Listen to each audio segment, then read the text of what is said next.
Donc il y a la question des enfants, mais il y a quand même aussi dans cette question de démographie une question de répartition sur le territoire. Et je voudrais qu'on parte dans le Cantal.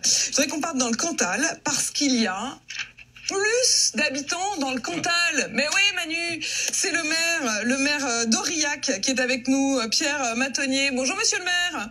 Bonjour. Vous vous réjouissez, ils viennent chez vous donc? Oui, ils viennent chez nous et c'est une satisfaction puisque c'est un travail qu'on a mené avec l'ensemble des collectivités pour cette attractivité que l'on souhaite et qu'on juge indispensable. C'est une inversion de tendance démographique profonde, mais le solde naturel, lui, reste négatif. C'est le solde migratoire qui progresse. C'est-à-dire qu'effectivement, il y a de nouveaux arrivants dans le Cantal, souvent des personnes visiblement qui veulent aussi se rapprocher de services de soins. Ça, c'est aussi une des choses que vous vouliez nous dire, Pierre Matonnier, et qui a fait que j'ai voulu vous entendre ce matin.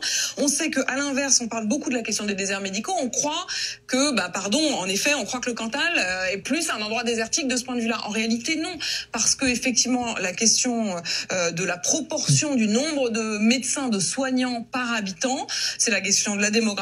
C'est la question du lieu où on habite. Il y a moins de médecins par habitant à Paris qu'à Aurillac. Oui, j'ai eu une coupure, mais simplement, oui, il y a trois facteurs qui expliquent la démographie positive. Il y a à la fois le dynamisme économique avec quelques entreprises qui tournent autour du probiotique. Et comme vous parlez de l'alimentation tout à l'heure, eh bien, elles ont le vent en poupe depuis le Covid, ces entreprises. Et l'écosystème qu'on a pu instaurer entre les organismes de formation, les entreprises elles-mêmes, les collectivités et l'État font qu'aujourd'hui, ce secteur-là se développe et nous font arriver de nouvelles personnes qui s'installent sur notre territoire pour travailler dans ces entreprises. C'est le premier sujet. Après, le sujet de la santé, c'est vrai aussi que les personnes de plus de 60 ans, dont je fais partie, ont tendance à vouloir se recentrer sur une ville moyenne, avec une qualité de vie indéniable, proximité des services de santé.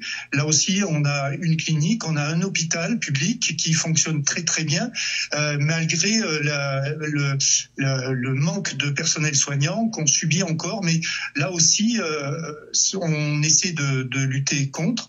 Et puis, il y a l'enseignement supérieur qui a permis d'avoir 3 antennes universitaires qui permettent d'alimenter les entreprises avec des contrats de qualification et de pouvoir répondre aux besoins d'attractivité supplémentaire. Ça fait très très plaisir quand même d'entendre un maire qui a le sourire et qui nous dit on a un hôpital qui fonctionne bien, on a un enseignement supérieur qui fonctionne bien, et je précise quand même qu'effectivement donc les nouveaux arrivants dans le Cantal, c'est notamment les jeunes, puisque c'est la tranche entre 20 et 30 ans qui a augmenté. Vive le Cantal. Ce qui est important, c'est que en fait il n'y a pas de fatalité du déclin économique.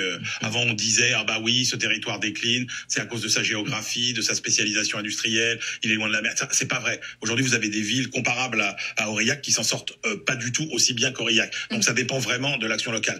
Le choix très important maintenant. Est-ce qu'il y a des médecins ou pas? C'est un choix que font très clairement. Vous le voyez dans les recherches immobilières, ça fait partie des critères. L'offre d'infrastructures médicales. Et puis vous voyez la grande conclusion aussi, c'est quand même que le réarmement démographique passe par le réarmement industriel. Donc si on veut plus d'enfants, il faut aussi de la réindustrialisation pour avoir plus d'emplois. Il faut plus de boulot. Et plus de confiance dans l'avenir. Il y a quand même un problème, je ne sais pas si vous êtes encore avec nous, monsieur le maire, mais c'est la question aussi des trains, de l'accès, des infrastructures de transport. Et là, franchement, vous demandez quand même encore un effort à l'État, vous en avez besoin. Bien sûr, oui, parce que le gros sujet du département du Cantal, c'est effectivement l'enclavement. Et ça, c'est un combat qu'on mène toute collectivité pour réduire cet enclavement.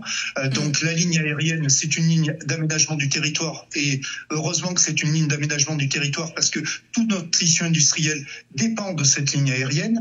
Le train, c'est quand même aussi un vrai sujet. Alors on a le vaudeville du train de nuit qui est pas passé en liaison quotidienne, mais ça répondait à un besoin de moyens de transport pour des personnes qui ont le temps, mais encore faut-il qu'il fonctionne et qu'il soit quotidien, cette liaison quotidienne qui nous avait été promise. Vous êtes franchement délaissé, on peut le dire, par les questions de la SNCF et de l'aménagement du territoire. Moi, ça, je trouve ça quand même sidérant. Vous êtes un des territoires, on se dit d'ailleurs l'Auvergne globalement est quand même un des coins où c'est le plus compliqué quand même pour s'y rendre. Merci en tout cas, monsieur monsieur le maire, un maire qui a le sourire. On l'a bien compris, vive le Cantal, n'hésitez pas, vous cherchez à vous installer. On l'a bien compris, monsieur le maire vous accueillera. Donc Pierre Matonnier, maire socialiste d'Aurillac dans le Cantal. Moi ça me plaît ça.